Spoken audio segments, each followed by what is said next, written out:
Bab 19. Sakit hati gadis CEO. Semua orang penasaran bagaimana wajah asli Irene. Sedikit demi sedikit wajah asli Irene terlihat, dan ketika wajah asli Irene terlihat, tanpa penghalang apapun.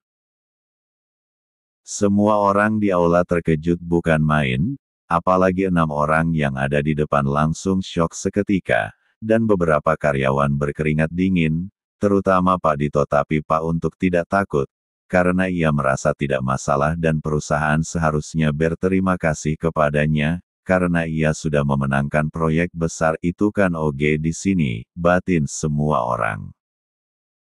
Seringai muncul di sudut bibir Irene, saat melihat para tikus kecil yang mulai ketakutan teringat saat waktu Irene jadi OG kemarin.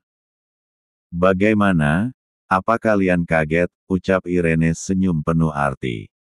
Pasti kalian bertanya, bukankah aku OG waktu itu? Jawabannya adalah benar, kata Irene. Memang saya menutupi jati diri saya, untuk mengetahui dan mengetes kerja kalian, sikap kalian pada orang lain, dan ternyata saya mendapat sebuah kejutan wow luar biasa. Karena saya berbaik hati, saya akan kasih kalian hadiah, terutama untuk lantai 7, selama 3 bulan tak ada OG atau OB di lantai kalian semua. Kebersihan kalian atur sendiri, bikin jadwal piket. Jika lantai kalian tidak dibersihkan, siap-siap dapat hadiah lagi. Ingat, saya mengawasi kalian, dan jika saya tahu di antara kalian yang di lantai 7, menyuruh OG atau OB bersiap, juga dapat hadiah spesial, dan kedepannya jangan diulangi lagi, jelas Irene. Semua OG dan OB bersorak gembira, beban mereka berkurang.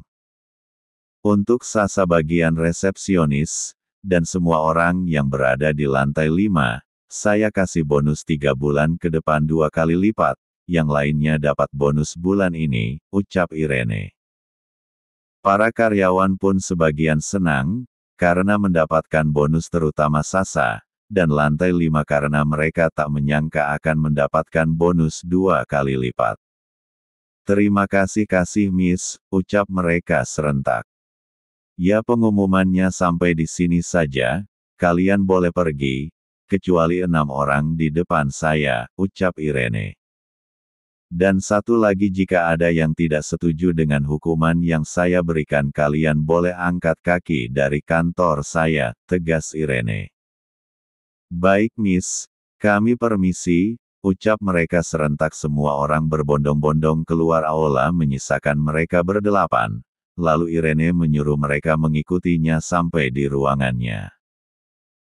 Sampai di ruangannya, Irene duduk menatap tajam orang yang ada di depannya, yang keringat dingin, apalagi Dewi, sungguh sangat takut, dan Pak Dito sebisa mungkin, untuk tidak takut, sedangkan asisten El masih mengikuti Irene yang sekarang berdiri di samping Irene. Hening. Tak lama Irene memulai berbicara.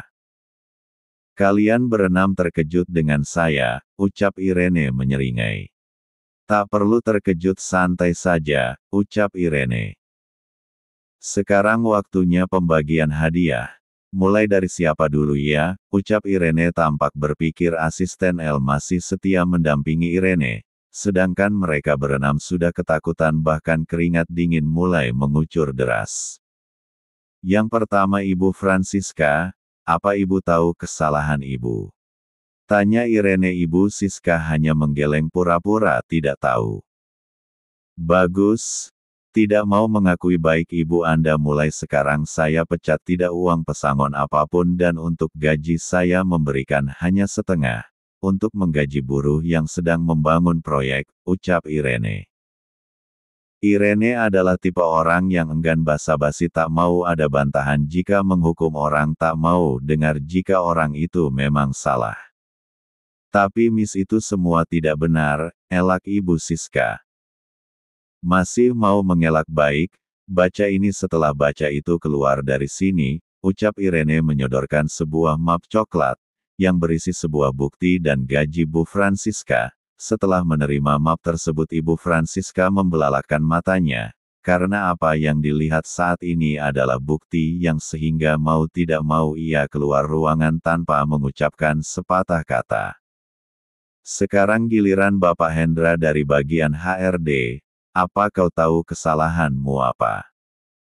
Tanya Irene dan Bapak Hendra pun menggeleng. Benar Anda tidak tahu? Apa selama ini Anda memanfaatkan jabatan Anda dengan benar, ucap Irene dingin. Saya tahu Miss, ampuni saya Miss saya hilaf, ucap Pak Hendra memelas. Anda itu bukan hilaf Bapak Hendra yang terhormat tapi memburu N4 Fu, apa Anda pikir saya tidak tahu kenapa banyak orang yang keluar dari kantor saya, ucap Irene. Maafkan saya Miss saya berjanji tidak akan melakukannya lagi, jangan pecat saya kasihan anak istri saya, ucap Pak Hendra memohon.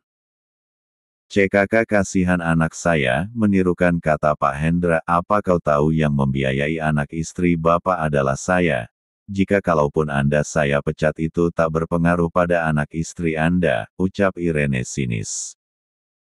Ini gaji Bapak bulan ini, Anda saya pecat silahkan keluar dari sini, ucap Irene tak terbantahkan. Pak Hendra pun keluar dari ruangan Irene, Pak Hendra pasrah dengan keadaan saat ini, mungkin semua ini kurmanya salah karma maksud autor. Di dalam ruangan tinggal 4 orang 3 orang badannya bergetar ketakutan, keringat dingin semakin deras mengucur menanti nasib mereka yang mungkin lebih kejam dari itu.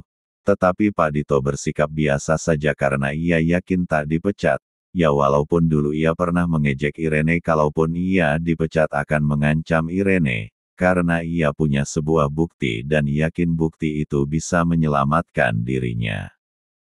Bab 20. Tak usah tegang santai saja, ucap Irene santai mungkin Irena bisa santai tapi tidak dengan mereka. Ucapan santai membuat mereka bertambah ketakutan keringat dingin mengucur tanpa henti. Asisten L, panggil Irene menoleh ke asisten L yang berada di sampingnya. Baik Miss, asisten L yang mengerti kode Irene segera memberikan sebuah kertas kosong yang hanya ada tulisan pihak kedua TTD atau bisa dibilang sebuah kontrak yang belum berisi apa-apa. Mereka pun mengerit heran apa maksudnya batin mereka. Tanda tangani saja hanya sebuah perjanjian saja, ucap Irene enteng. Mereka saling melirik bimbang mendatatangani atau tidak, jika tidak hukuman apa mereka dapat mereka bingung, harus bagaimana pilih yang mana asyik kok malah nyanyi. Dengan ragu-ragu mereka mendatangi kertas itu, berharap jika mereka mendatatangani hukuman mereka, akan sedikit ringan walau hati mereka tidak yakin. Bagus, ucap Irene tersenyum puas saat mereka mendatatanganinya. Aku kasih tahu isi dalam perjanjian masing-masing. Pertama untuk Bapak Mansur Anda masih bisa bekerja di sini, tapi gaji Anda cuma 1/4 selama 1 tahun, atau Anda saya pecat tak ada gaji maupun bonus untuk Anda. Dan yang lebih parah mungkin Anda jadi pengangguran dalam jangka yang cukup lama, tegas Irene. Gaji 1/4 cukuplah buat kebutuhan jika Anda bisa mengatur keuangan, enteng Irene. Tapi Miss kenapa gaji saya cuma 1/4? Tanya Pak Mansur bingung, buat lunasin hutang Anda, singkat Irene. Hutang? Hutang apa Miss saya tak pernah memiliki hutang apapun, ucap Pak Mansur masih bingung. Mengambil uang perusahaan termasuk juga hutang, batin Irene. Ya tak pernah punya hutang karena Anda korupsi uang perusahaan saya, dan sebagai gantinya 1/3 gaji Bapak saya ambil untuk melunasi hutang Bapak, jelas Irene. Tapi, ucap Bapak Mansur. Tak ada tapi-tapian. Sekarang Anda pilih mana gaji 1/4 atau saya pecat, tegas Irene.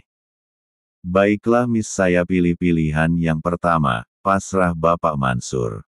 Kalau dipecat mau makan apa saya, batin Pak Mansur. Bagus silakan keluar, ingat saya mengawasi Anda, ucap Irene. Baik Miss saya permisi, ucap Pak Mansur membukukan badan, lalu memutar badan berjalan menuju pintu membuka pintunya setelah ia keluar ia menutup kembali pintunya. Setelah kepergian Pak Mansur ruangannya terasa hening tak ada percakapan, Irene pun diam hanya menatap tajam setajam pisau cukur bukan setajam pisau. Pisau apa ya pisau daging aja ya hahaha bercanda autor, yuk lanjut tiba-tiba. Bruk. Dewi berlutut di hadapan Irene sambil menangis memohon. Miss tolong maafkan saya tak tahu jika waktu itu adalah Miss Ler. Mungkin jika saya tahu, ucap Dewi tapi dipotong oleh Irene. Tak usah berbelit-belit, sifatmu itu tak bisa berubah. Hukuman untukmu sudah menanti, ucap Irene, panggil dia asisten L, panggil Irene. Tanpa menjawab asisten L segera memanggil anak buah Irene yang ada di luar pintu yang sempat asisten L hubungi saat perjalanan menuju ruangan Irene. Anak buah Irene yang dipanggil pun segera masuk ke dalam ruangan, mengikuti langkah asisten L yang lebih dulu masuk, kau tunjuk Irene pada anak buahnya. Bawa dia di tempat biasanya, imbuhnya sambil menunjuk Dewi yang dimaksud adalah anak desa sombong, tempat di mana banyak orang bermulut pedas tak menghargai satu sama lain, tak punya perasaan yang ada hanya kesombongan awalnya memang desa biasanya tapi lama-kelamaan menjadi desa sombong.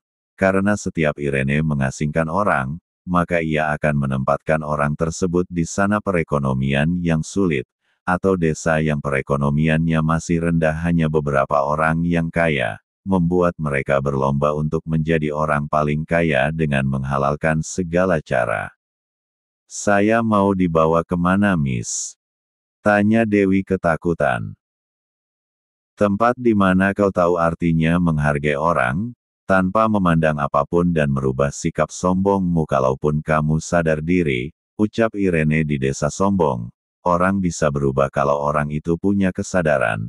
Merasa kurang benar apa yang dilakukan. Tolong maafkan saya Miss, saya tidak mau pergi dari sini, mohon Dewi sambil mengatupkan kedua tangannya di depan dada.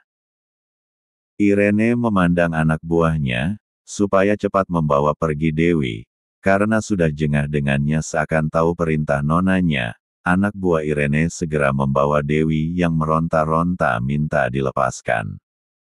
Lepaskan, bentak Dewi pada anak buah Irene. Miss saya mohon maafkan saya, ucap Dewi terus memohon tanpa dihiraukan Irene. Bawa pergi sekarang, ucap Irene dingin. Miss tolong maafkan saya tidak mau diasingkan Miss, ucap Dewi mencoba melepaskan diri dari anak buah Irene. Lepas. Aku bilang lepaskan, ucap Dewi dengan nada tinggi. Baik Miss, saya permisi, ucap anak membungkukkan badan lalu menegakkan badan berjalan keluar, sambil membawa Dewi yang masih berontak meminta dilepaskan. Lepaskan, bentak Dewi meronta-ronta selepasnya, Dewi kini tinggal dua orang yang siap menerima hukuman. Tapi tidak dengan Pak Dito raut wajahnya seakan merasa dirinya tidak bersalah. Walaupun hati kecilnya sedikit takut karena melihat hukuman yang Irene berikan pada bawahannya dan Pak Dito tahu kalau Irene tipe orang yang tak suka dibantah apapun alasannya. Untuk Bapak Ikhwan Anda dipecat hanya ada setengah gaji Anda yang saya berikan, ucap Irene tanpa basa-basi. Baik Miss saya permisi, ucap Pak Ikhwan yang sudah tahu kesalahannya memecat orang yang tidak melakukan kesalahan. Pak Ikhwan selalu mengikuti keinginan Dewi jika Dewi mengadu bahwa ada orang tak mau mengikuti keinginannya dan Dewi menyuruh Pak Ikhwan memecatnya. Pak Ikhwan hanya pasrah menerima keputusan Irene karena mau membela pun percuma yang ada nanti malah semakin berat hukumannya. Makanya saat Dewi mendapat hukuman Pak Ikhwan, tak membela takut hukuman Dewi berimbas padanya, untung Dewi tak mengatakan yang aneh-aneh jadi dia mendapatkan hukuman yang menurutnya, masih mending daripada diasingkan ke pulau kecil. Dan untuk Pak Dito siap-siap menerima hadiah spesial dari saya, ucap Irene menyeringai. Bonus besarkah? Tanya Pak Dito. Cek, bukan bonus tapi hukuman, ucap Irene menekan kata terakhir. Hukuman. Saya tidak salah kenapa dapat hukuman. Dan saya juga tidak takut, seharusnya saya mendapat bonus besar. Sudah bekerja membangun perusahaan agar semakin maju, ucap Pak Dito merasa benar. Oh ya? Lalu apa Anda rasa semua hal yang Anda lakukan tidak sia-sia? Tanya Irene tersenyum sinis. Ya benar, terbukti perusahaan ini selalu memenangkan proyek besar, ucap Pak Dito sombong. Dan Anda tidak bisa memecat saya, imbuhnya. Hahaha. Tawa Irene meledak mendengar ucapan Pak Dito, karena selama ini yang dilakukan Pak Dito sia-sia.